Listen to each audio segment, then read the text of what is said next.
is Coffee with Christina today. And I only have my water. there you go. I have a special guest. Her name is Dee Bills. And what I want to do is I want to just share a little bit about not maybe, I want to share why I asked Dee Bills to join us. So I met Dee Bills 2 years ago.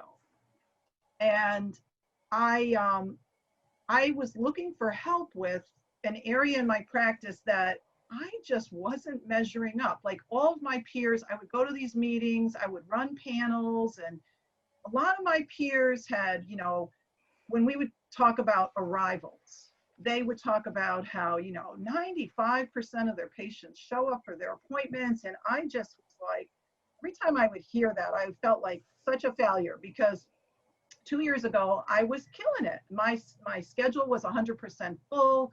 We were bringing in tons of patients through our marketing efforts, but maybe I might be being gracious if I say 80% were arriving. So sometimes I even had numbers like, it was sickening. It was like 78 or 77%. So in terms of volume, like we would have 900 patients on the schedule, and that'd be like a great week. And at the end of the week, we'd only help maybe 700 or 750. And I bonus my staff on productivity. So they always would end up at the end of the week, they would go in having this really full schedule. And then at the end of the week, they would end up from a production standpoint around 75%. And it was frustrating to them because it wasn't that we lost patients. It wasn't that we weren't giving good care, because eventually, like when we would look at numbers, we would look at, did they complete their program? They did complete their program.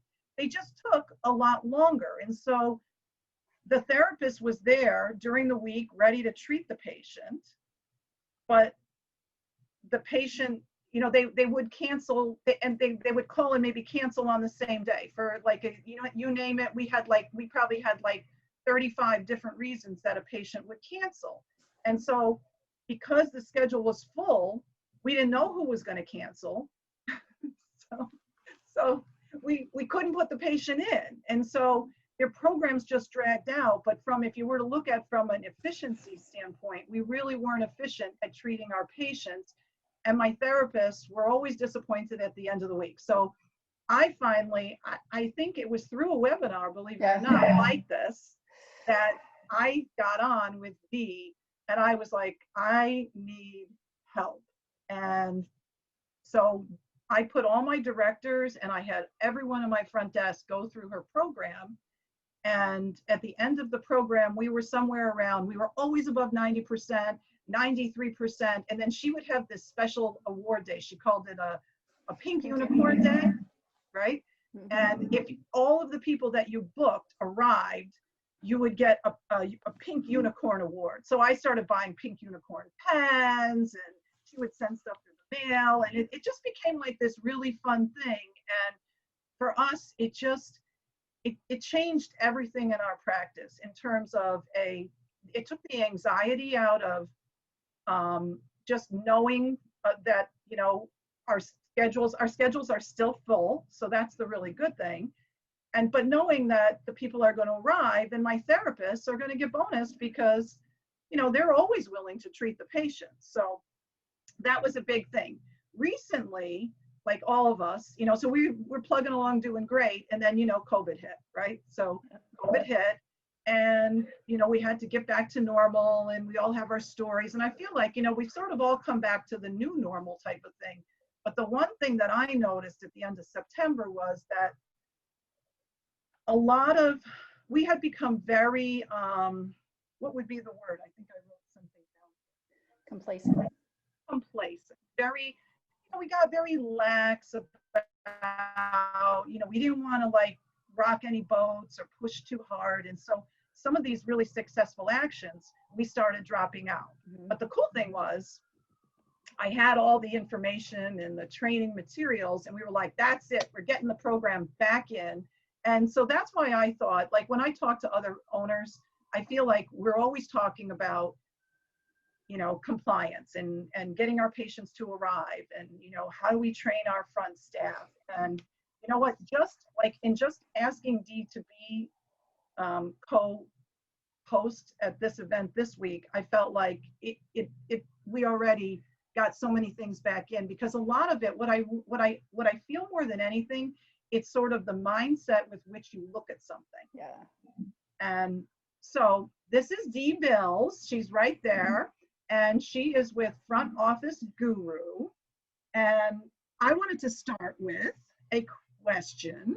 So no one prepared us for COVID or the lockdown, right? Right. And probably a lot of us, just like me, I don't think I'm alone, let some of our policies slip out.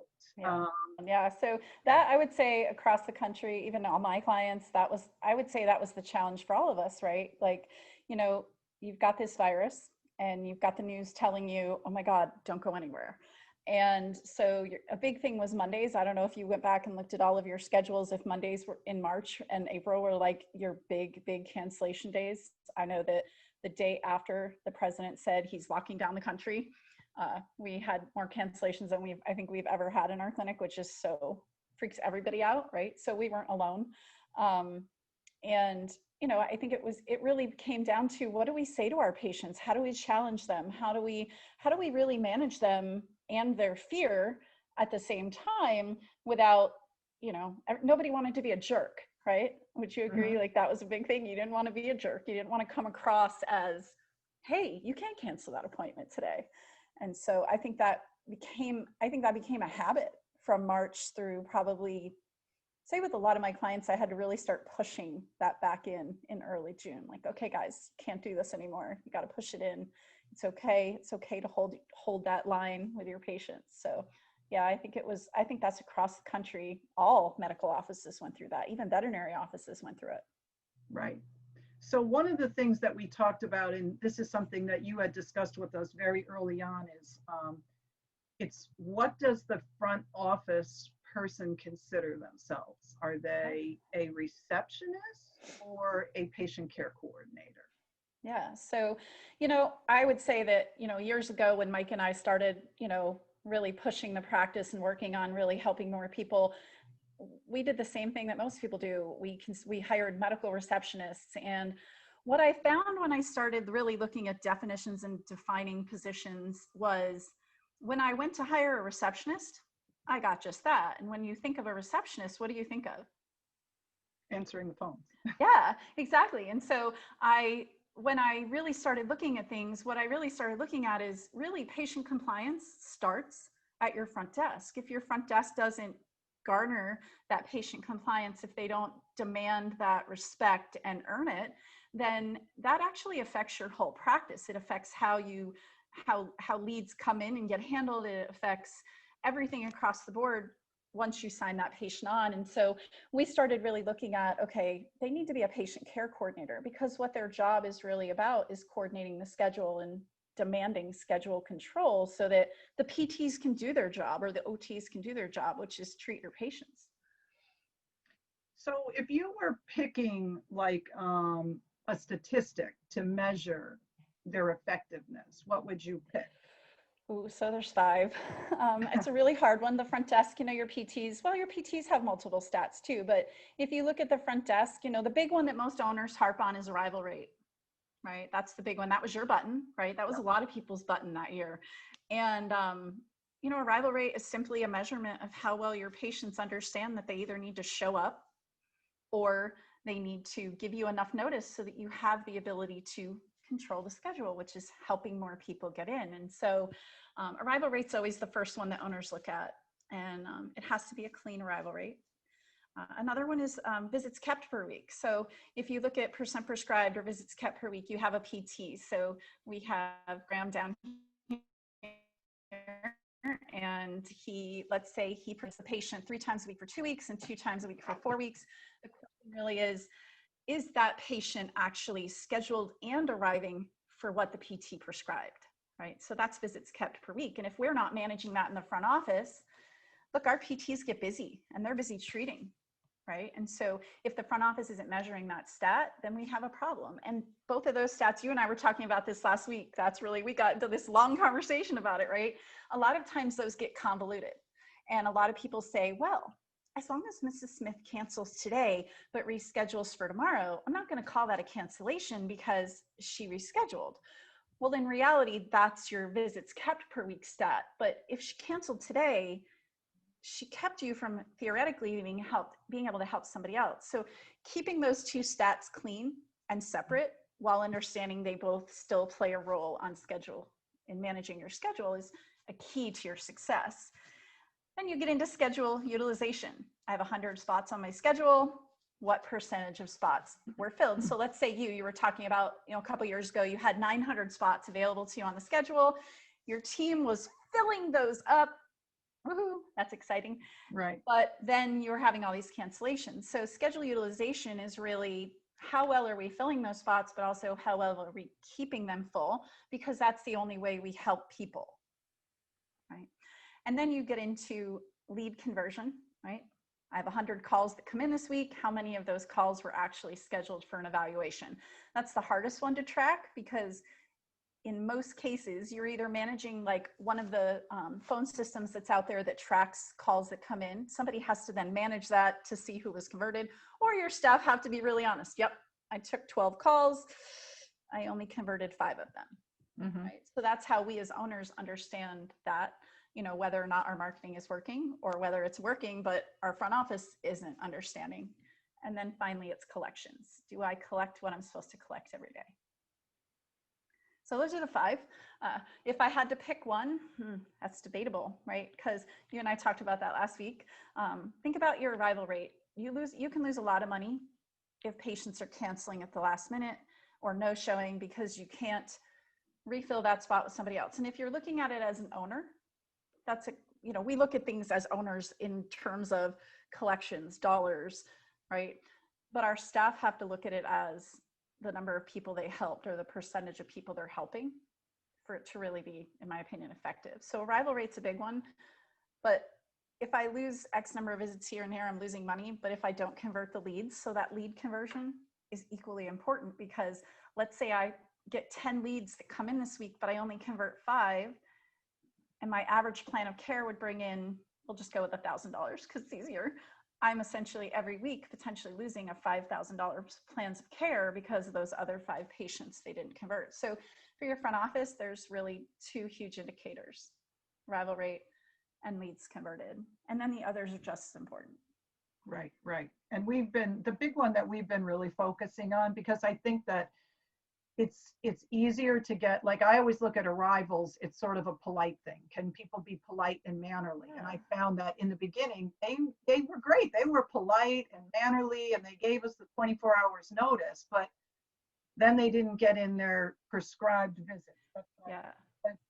Or visits kept. And so a lot of our focus has been on how do we talk to a patient to help them understand just how important it is to keep the visits. Why is it important? Why, like, so my mantra has been like, frequency matters.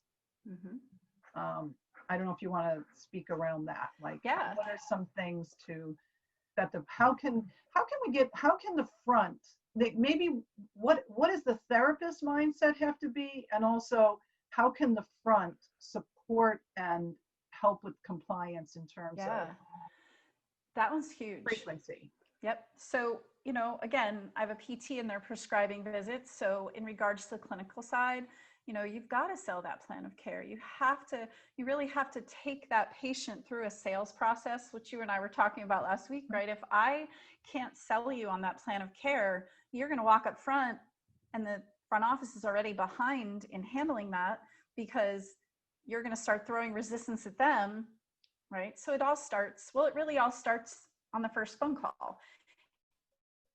As a PCC or a patient care coordinator, if I don't handle you properly, if I don't put the right level of control in and start to educate you on what I need from you, if I don't have the right tools and data to collect that gives me that ability to handle you and make sure you show up for the eval, okay, we can have problems there with patients dropping off before they ever get started. What do you think? So on that first phone call, when you like say, what do you think the front can do? So they haven't even met the therapist. Yeah. What can they do Yeah. that would help ensure the patient shows up? Yeah, so that's something that I spent quite a lot of years on. In Virginia, there's not a lot of doctors that refer to private PT practices because they have their own. And Mhm. so being able to handle all those, we did all this marketing years ago on Facebook ads. And so we got a lot of cold traffic. And so we learned really quickly that cold traffic's way different than that patient that's been to you before. And so they really have to develop a relationship on that first phone call. And if you think about your standard first phone call with any medical practice, it's like, good afternoon, Dr. So-and-so. Yes. Are you a current patient or a new patient? Okay. I could get you on the 15th at 9 a.m. Okay, great. So bring your insurance card and we'll see you then. Click. Right? There's no relationship there. There's no, hey, how's it going? Learning about them. And so I've created a whole process basically that helps the front office staff manage that call in a way that guides that patient into the practice where they feel like they've developed a connection before you ever get off that call. So by the time I'm done with that patient, whether they reached out on Facebook or they're a past patient that I've never met before, or a doctor referred them and I'm calling that referral, there's a process to follow that really develops that relationship. And you're looking at relationship, you're looking at building trust. One of the things we don't know when we're on that first phone call is how many people you've seen for this problem, right? So I have to build your trust so that you're willing to work with me and buy in, and you're willing to show up. And then the other one is communication, right? Have you ever called a patient, a brand new person that came in as a referral, and you're like, hi, this is Dee, I'm calling from Latin Sports Therapy. And it's like, hello, are you there? And it's so awkward. And by the way, when that happens, your patient care coordinators that throws them hard because it's like, we're all social beings. I want to be like, hey, Christina, how's it going? And you and I in our conversation, hey, how's it going? Even our texts are like that, right?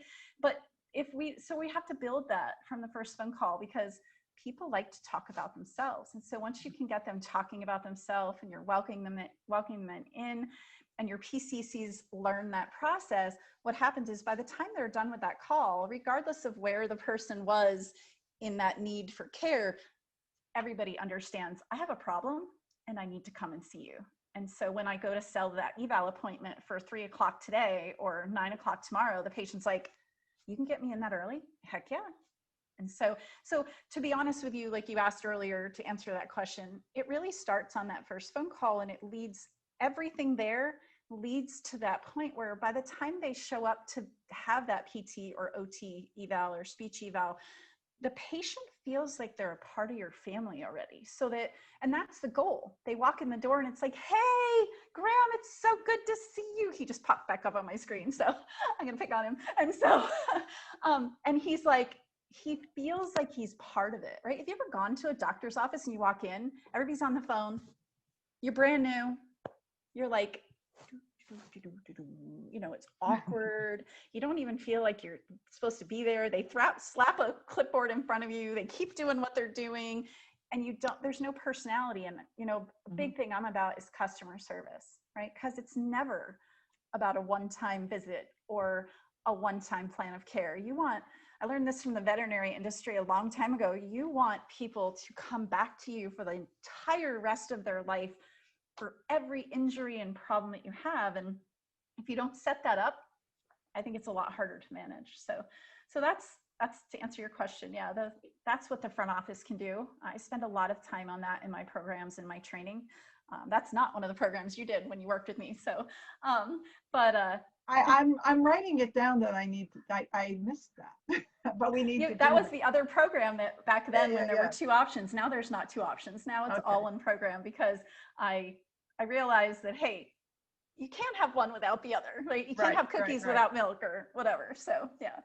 That's good. That's good. Go ahead. Yeah. I just want to validate 2 things from my years in the industry is the idea of a PCC, right? Patient care being the big button. What I find is if you don't do something like that title or something similar, then it removes them from the activity. because if they are a patient care coordinator, they're involved in the patient care, which means they're involved in the treatment of the patient, which means they're not dissimilar in some ways to a therapist. Again, clinically, there's a big gap, but they're not like the other thing. Oh, like, oh, they're there, we're here, we're different, we're separate. No, I'm the care overseer. Oh, it's status. So I love that you made that point. That's great. Thank you. Yeah, you're welcome. And the other thing too, one quick story from a recent person I worked with. We brought in a woman for, I think it was maybe the marketing role. And she had her background was all hostess. It was all customer service hostess, like concierge at the hotel kind of a person, right? A high level of communication, great communication skills, upbeat, smile, approachable, all that you want in like that first, I think hotel, non-conservative hotel, hey, how are you? Or like in Cheers, Norm, right? Like you said, the friendship, the friendliness thing. And we had her come in and it changed our viewpoint. That one interview changed our viewpoint. Like, well, we don't need her for marketing, but gosh, how about the front desk?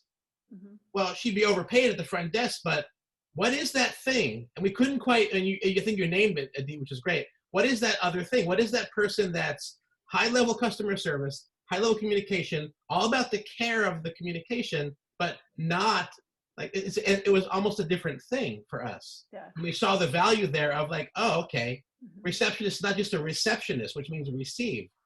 It's the customer service, it's the communication, a little bit of the sales. So anyway, I wanted to validate that with the story.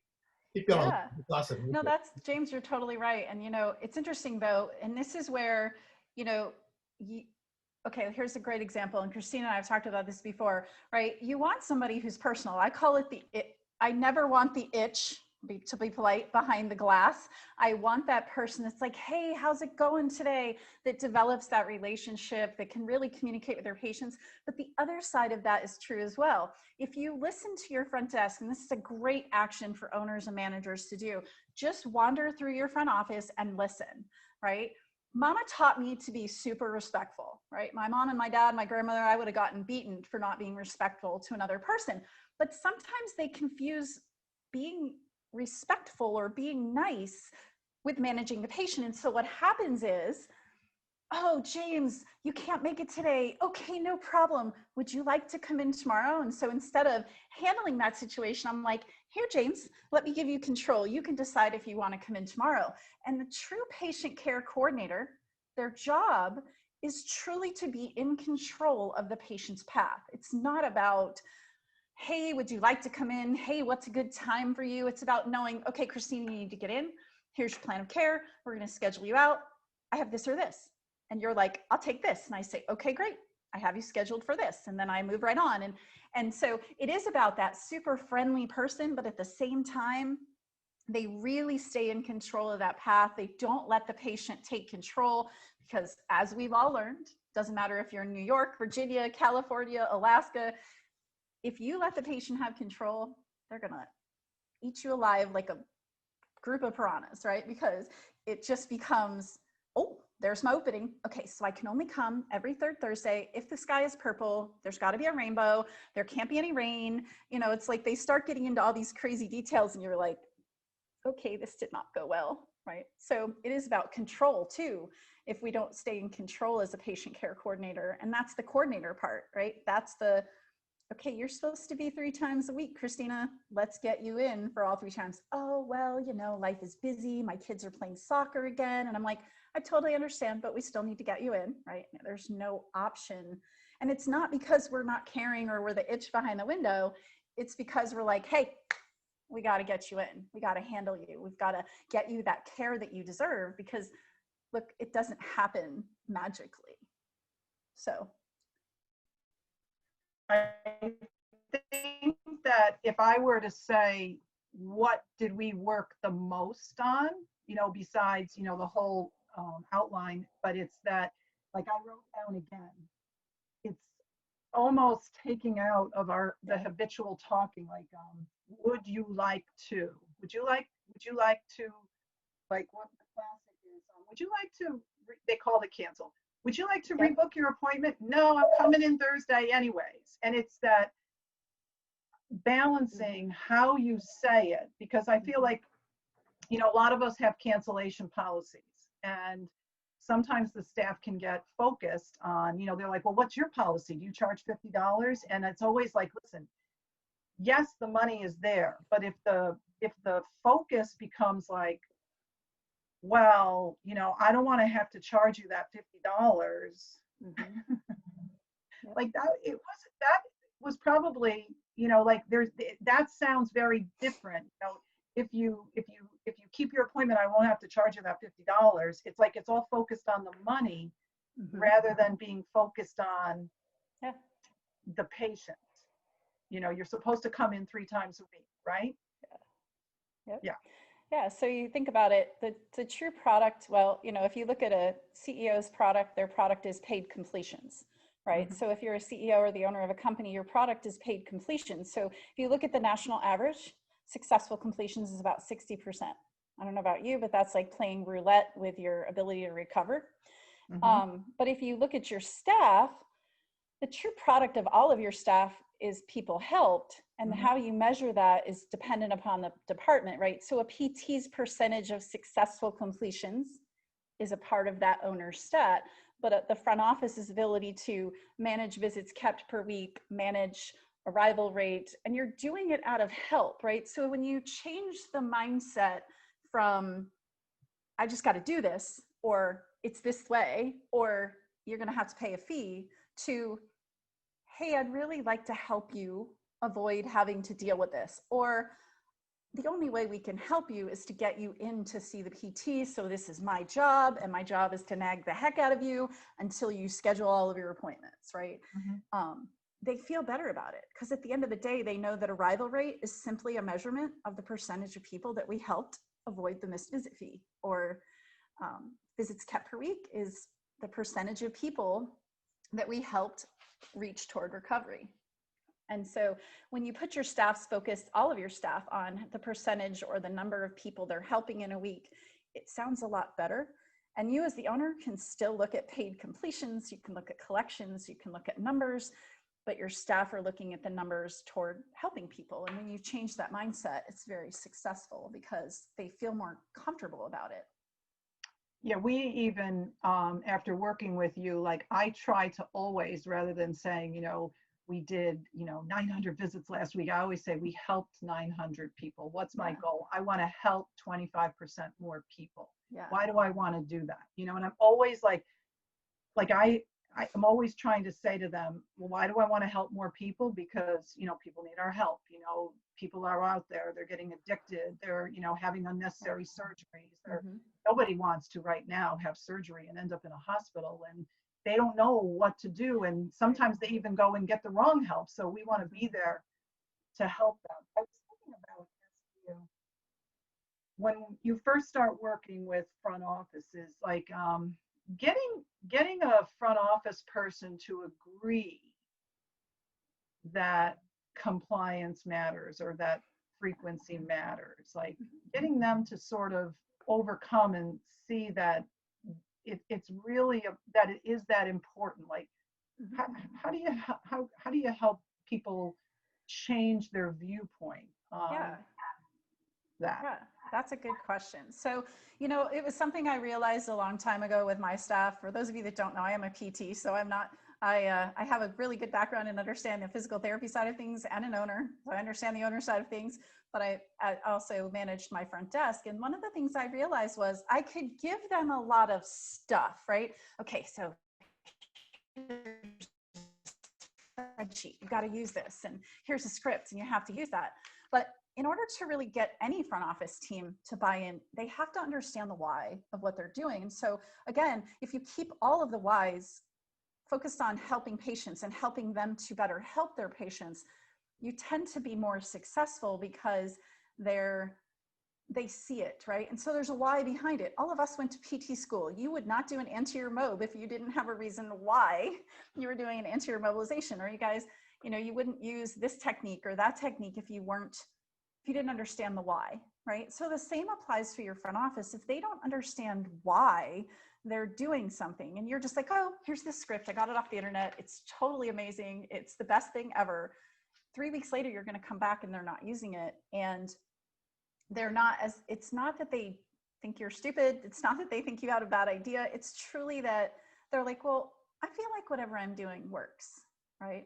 And so you have to teach them the why behind what they're doing and how that helps. And that's a big part of both of my programs and how I do it, because again, like you said, they're going to look at me and they're gonna be like, oh my God, the owner's making me do this. I must not be good at what I do. So I also teach the owners how to have that conversation with their staff before they start with me, so that they know that I'm all about them. It's not about the owner side for me. I know you will do well if your staff does well. So there's that side of it. And then the other side of it, which we talked about last week, is the stats, right? Mm-hmm. In order for your front office to really see that they're winning, they have to track their own stats. If you track them and present them to them, it has totally different meaning than if you have them track and graph their own statistics every day. And if they're not tracking it every day, they're going too long before they can make a correction. So I would say both of those things, the why and tracking their own production, is the key for all staff success. When, one of the things that we struggle with a bit is that, if when we hear them not using the best communication with a patient, what do you find is the best way to then approach the staff member and work with them to change the way they're talking with the patient? Well, that's a good question. There's several key components to that. First, it's what you do in your hiring process, right? You have to weed out the people that aren't going to be able to use the right scripting or naturally aren't very well behaved. And I mean that politely, but look, I put on my best hat when I come in to see an owner, but what do I do when I'm talking to the rest of the team? Does the rest of the team interview them, or do you just hire them, right? And we put our front office staff through more hiring loopholes and hoops to jump through than we probably do our clinical staff, because we have to make sure they can learn, right? So that's the first thing. The next step in that is training. If you don't train your front office staff, you can't expect them to be successful. I'm sorry, they didn't go to school for this. Many of them fell into this position. They're really good people. They want to do well, but naturally, like I said earlier, mom and dad taught me to be a nice person, and my natural inclination is to be like, oh, Christina, it's okay. I totally understand. Would you like to reschedule? Because again, I want to be nice, right? So it's about training them not only in the why, but the good scripting. So that requires drilling, which you and I have spent plenty of time doing. You have to drill, right? A professional athlete does not go into a game without spending many hours the week before drilling. I'll use soccer just because my kids all played soccer. They got to hit the net in a certain angle, right? Over and over again. I got to pass it. My son used to have mastered the throw in so that the guy that was running down the middle could just nail it right in the net, right? That's just how they do it. And so the same has to apply to your front desk. If you only get in or only get out what you put in, right? So if you don't drill with them, if they're not drilling regularly, there's your problem. And so it's a lot easier to approach them when all of those things are in place before you go to correct them. But if you want to know how I correct people, first of all, somebody is always there listening for a certain amount of time. So let's say I don't do this anymore. Marie is our moving up in the world. So it's Miriam actually now who's doing this. And they put them through some training in the front office. And then they put them out on the floor and they let them do it. And unless they really are flubbing it, and we're talking like they're getting really upset and they're going to yell at a patient, which should never happen, nobody's going to step in. We're going to let you make the mistake or whatever. And we're going to pull you aside as soon as it's over. And it's kind of like, okay, Christina, so let's talk about that interchange. And you're like, yeah, that didn't go so well. Okay, great. What happened there? Well, I gave her full control. Okay, great. How would you say it differently? And you're like, well, I would say it this way. I have this or this versus what would you like?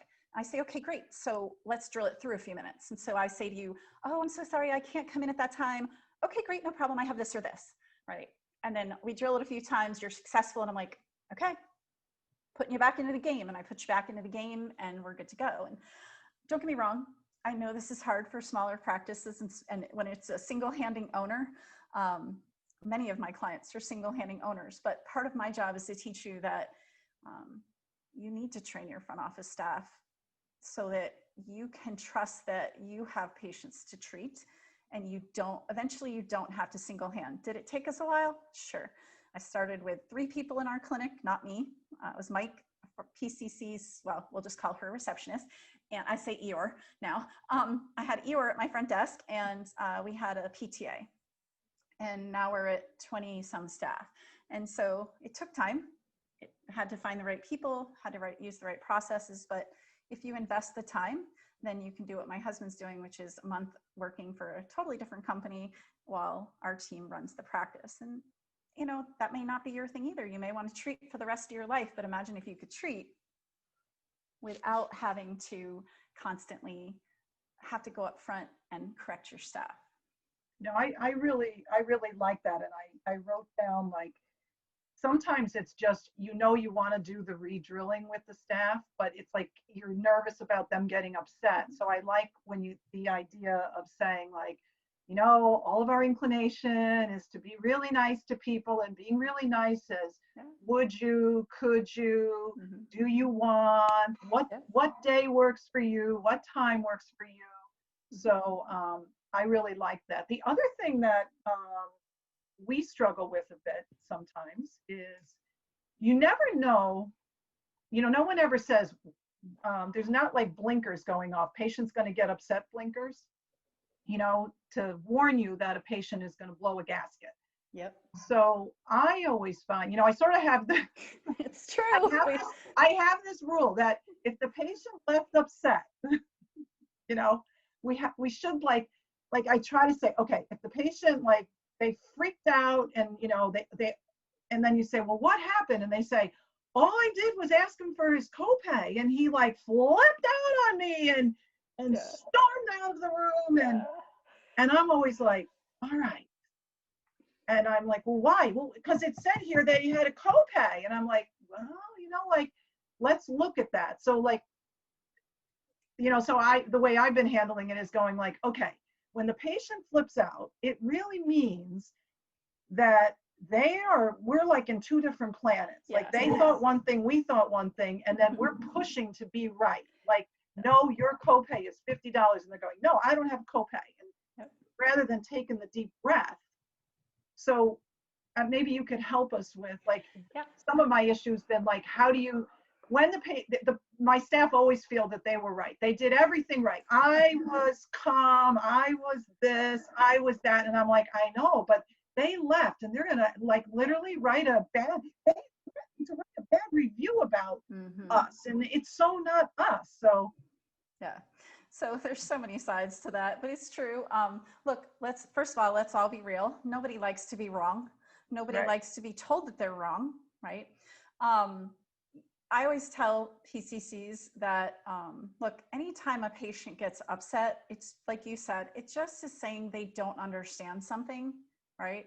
But here's a good example, right? So you've stubbed your toe or burned your finger before, right? Right. So when you stub your toe or burn your finger, is your husband like mine? He like jumps to try to help you pretty quickly, or he might respond like, oh my God, are you okay? Or even a friend might do that. Like, oh, are you okay? Or they try to solve your problem, or they try to jump to help you. And the reality is, you have to have your moment. I like to call it, you just got to stand there.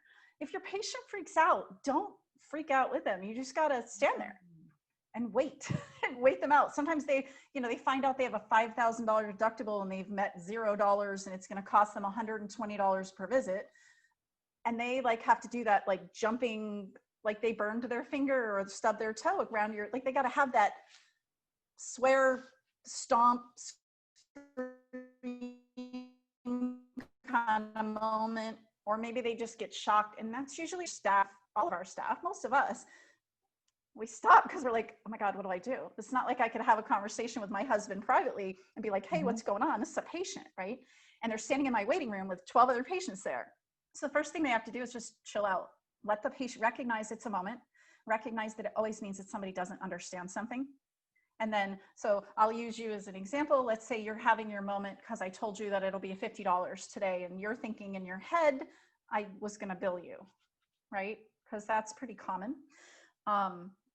First of all, that means that we don't bill anybody. No, I understand that. But think about this, just like I said with other medical practices. They thought, right. In patients' minds, they associate you with every other medical practice out there. So if they think that they have to wait before their appointments all the time, they're going to show up late for their appointments. If they think that you're going to bill them just like everybody else, you get sucked into all the other doctor's offices that don't bill at the time of service. And so all that is that there's lacking patient education. Somebody didn't follow a process, somebody didn't educate a patient, and it puts you in this situation where the patient is freaking out.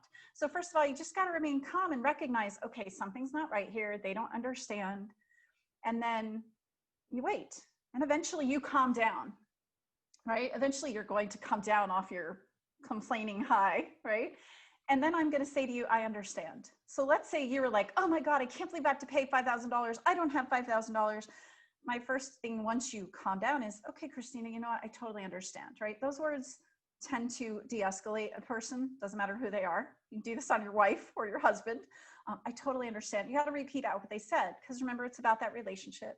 I understand you're concerned about the $5,000 deductible, right? And usually that'll build some agreement with you, because you're like, yeah, I'm really concerned about that. Okay, no problem. And then I then have to recognize, okay, she just doesn't understand. Let me take you back through what we should have explained to you at the eval. We collect at the time of service. This is what we're going to be collecting from you. Do you have any questions about that? Right? So it kind of gives you that freedom to go, wait a minute, so you're not like every other doctor's office out there. No, we're not. We'll collect at the time of service. And then here's the thing. A lot of our staff get nervous. They have that motor mouth. They start, do you feel like you need a payment plan? Or maybe, they can't, they just got to chill. Just answer the question, right? Usually that will de-escalate. But I can tell you as an owner, if this happens, like you said, and the patient stomps out, and now you're trying to figure it out, you have to work backwards with your staff. I can tell you that 95% of the time, 98% of the time, our patients are good people. They're all suffering in pain. And I don't know about you, but when I'm in pain, I'm an itch. You know, like I said earlier, I'm not a happy person when I have a headache or my neck hurts or something. And so we have to recognize that and be patient with our patients, because until about visit 5 or 6, when they tell you, oh my God, I just love you. And you're like, I thought you hated me, right? It's pain talking prior to that. So you start pulling strings, right? So, okay, let's work backwards. Do we have a signed financial agreement with this patient? And they start pulling up at the account and they're like, oh, no, right. There's a confusion, right? Or, I use this in my missed visit policy and my cancellation program. If it's not well laid out and well explained to the patient, who is at fault when the patient cancels? You are, right? Because let's be real, I'm the patient. I don't want to own my mistakes. I don't want to accept the fact no other doctor's office expected me to call them, right? Because most people don't hold you accountable. So a big thing to know is that 98% of the problems you have with patients, you created. Doesn't matter if you're a PT or a patient care coordinator, you created them. You created the monsters. I have this cute little slide in all my webinars, and I'm like, right? The other 2% are just jerks, no matter what you do, no matter who you work with. They're just a jerk, right? They're that mean girl in school or that nasty guy that you want to punch in the face every time you see him, and nobody could get along with them. But the rest of the population, you created that on some level. You didn't recognize they were in pain, and you started fighting with them about what they owe instead of figuring out that they didn't understand. And so it really is about training your staff. It's about finding people that want to learn. That's first of all. If I could give any owner advice, regardless if you ever do my programs or not, the first thing you have to do is find people that want to learn. Because if they don't want to learn, if they come to you from another PT practice and they're like, I know everything, and you're like, okay, but I'm going to invest in an education for you. I'm going to train you up for the first 3 months and make sure that you know our systems. And they're like, oh, well, I have my own systems. There's your first problem. Right. Okay. I usually find people in retail, or as James said earlier, somebody that might have some customer service experience, but wants to learn how to be in control. So that's the first step. The second step is training. If you don't train them and invest the time, now you can do it, or you can let me do it. That's your choice. But if you don't invest the time in training your front office staff, you kind of get what they've gotten, which is they're coming either with no experience or bad habits from another practice. Oh my God, the bad habits your staff bring with them from somebody else who didn't train them, right? If you can do those two things, you will be very successful with your front office staff. And you know, it's just about that constant commitment that they're just as valuable for CEUs as your PTs are, right? Because they're the first line of contact. So they will never see the patient will never see your PT if your front office cannot manage them. No, that's what, you know, and I want to take a minute to share, for you to share some stuff, but the best thing that I found about working with Dee is, like, I have all these great clinical programs that I put all my new staff, even if they're, you know, 10 years experienced, I have like this lineup so that all my physical therapy staff end up on the same place. And what I found by working with Dee and Front Office Guru is that I didn't have the same thing with my front office. And then I probably was a little lazy. I was a lot lazy in that I just didn't want to take the time to train them. But there's so many, I went through the training too, so that's a good thing. But the good thing was that by being able to put the staff through the training, they were able to just, that's the way our therapists could have more confidence in doing an evaluation and designing a plan of care, but the front office could. And there's like, I started taking notes, all those key things, like just the phrases never to use, how important it is to establish the rules at the very first visit, you know, so that when you go to enforce it, it doesn't feel like they go, oh yeah, I know, it's all about you caring, I know you care. And I just feel like anytime we go wrong, it's that we go, oh, I didn't really do that on the, oh, that was your sister-in-law. I didn't think I had to I didn't think I had to go through the rules with your sister-in-law. I'm like, yeah, my family put them through it twice, but yeah, exactly. I don't want to end, and I want to give some time for questions, but so a really cool thing, I want Dee to share, if she can share screen, right? You're prepared to do that. So the way we did the training was I had to find a time that all my staff could meet with Dee, and we would do like a webinar like this. Dee now has a platform that I'm totally getting where you can have online access and your staff can do training at different times. So I just wanted you to share your platform. Yeah. Okay. Yeah, so I'm excited because, so we started in July and I had it as a membership, and I realized I don't like memberships. I want owners to be able to just pay one time, have access for the rest of their life of their practice, be able to grow with it. So what we did was starting on hopefully November 1st, this will all be built out. I always have these great ideas and then I have to I'm not techie for those of you that were not on early, so I have to rely on somebody else. So a little bit about where I'm at.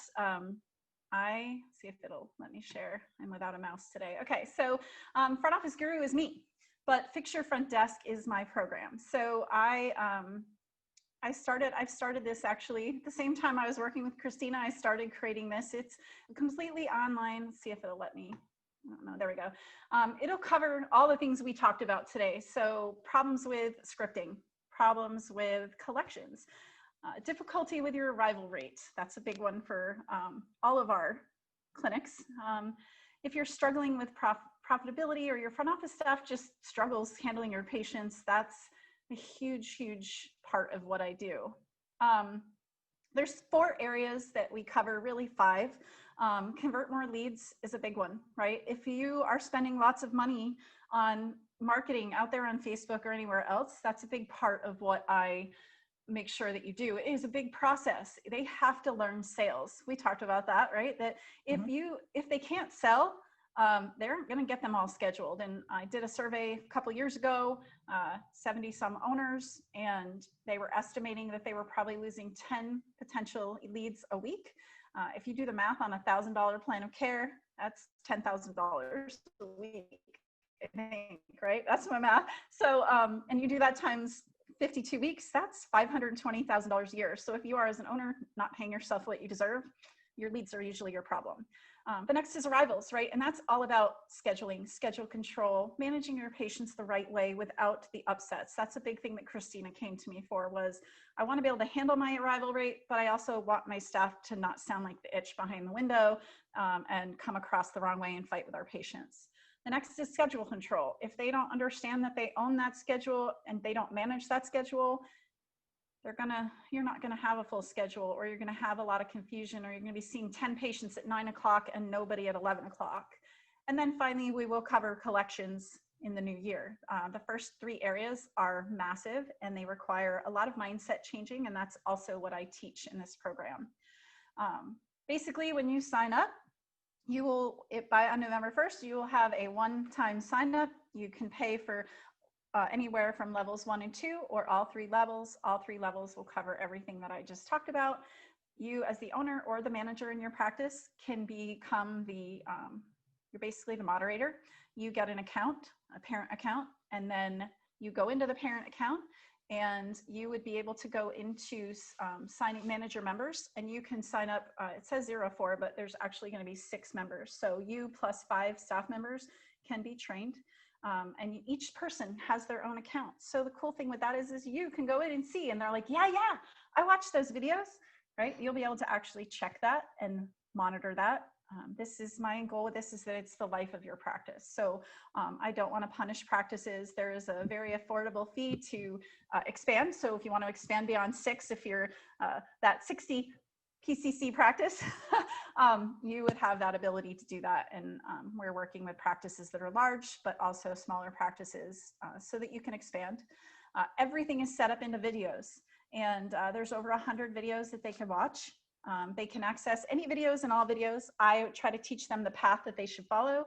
But if they need to skip around because you're like, I need you to fix my missed visit policy and my arrivals right now, they can jump to that. You'll be able to notice and see on here. This is just a sample of my screen, like where I would be at. Basically, you have 3 options. You can sign up for a free call with me if you just want to find out a little bit more about me and what I do, if I didn't do a good job today. You can talk to me about my one-on-one coaching program like Christina did. That is roughly 16 weeks long. I'm going to kick your butt as you go through this. The newest program on November 1st is my online program. This is the one that you will have access to for the life of your practice.